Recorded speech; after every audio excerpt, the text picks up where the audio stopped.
बिस्मिल्लाहिर्रहमानिर्रहीम। मैं फरहान इकबाल ते अज असीं डिस्कस करांगे शहर सादकाबाद दे विच अमनो मान की सूरत हाल के उपर जो मोटरसाइकिल स्नैचिंग हो रही है, चोरी की वारदात हो रही। पहले तो सब तो पहले तुहानूं एक वीडियो दिखा रहे हैं, वीडियो जरा गौर नाल देखना। उस तो बाद असीं दो चार बड़ियां इंपोर्टेंट गल्लां करांगे।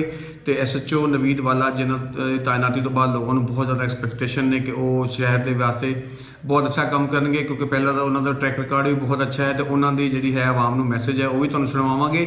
तो पहले वीडियो देखो जरा। इस वीडियो के विच पुलिस नूं तुहाडी जिहड़ी है मदद दरकार है।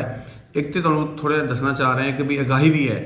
यह वीडियो देखो, यह कुछ लोग ने डकैत ने, ये जिहड़े चोर ने, ये लोग जाते हैं पोश इलाकों के। इन्हों का तरीका वारदात जो हाले तक पुलिस ने ट्रेस किया वो है इन्हों का सादकाबाद तो लैके रहीमयार खां तो लियाकतपुर तक।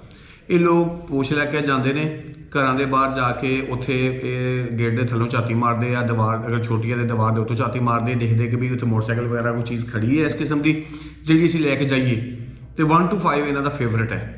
तो इस वीडियो तुसीं देख सकते हो कि लोग आए ने घर के बाहर थले झाती मारन डे आ।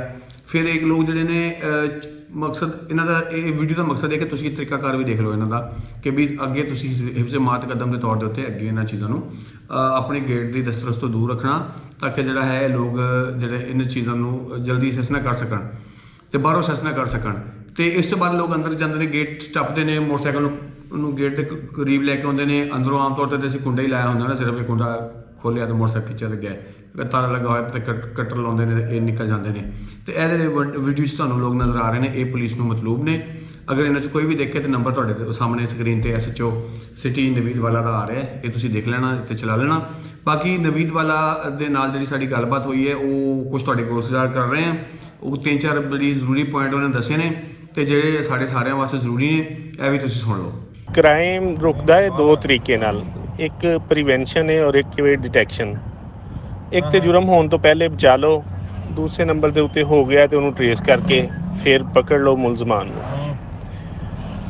प्रिवेंशन सब तो पहले जरूरी है, क्योंकि बहुत सारे सॉफ्ट टारगेट्स होंगे ने जिन्होंने अवेयरनेस दे दी जाए तो असी काफ़ी सारिया चीज़ां महफूज कर सकते हैं। प्रिवेंशन वास्ते असी एक इनीशिएटिव लिया है भी असी अपने रजाकार मुलाजम तोरे ने वो टाउनस जिथे बहुत ज़्यादा मोटरसाइकिल चोरी हो रहा, लोगों को बाहर खड़े होने तो रोक रहे हैं कि भाई ये मोटरसाइकिल अंदर खड़े करो। दूसरे नंबर के उत्ते वायर लॉक वगैरह लाओ।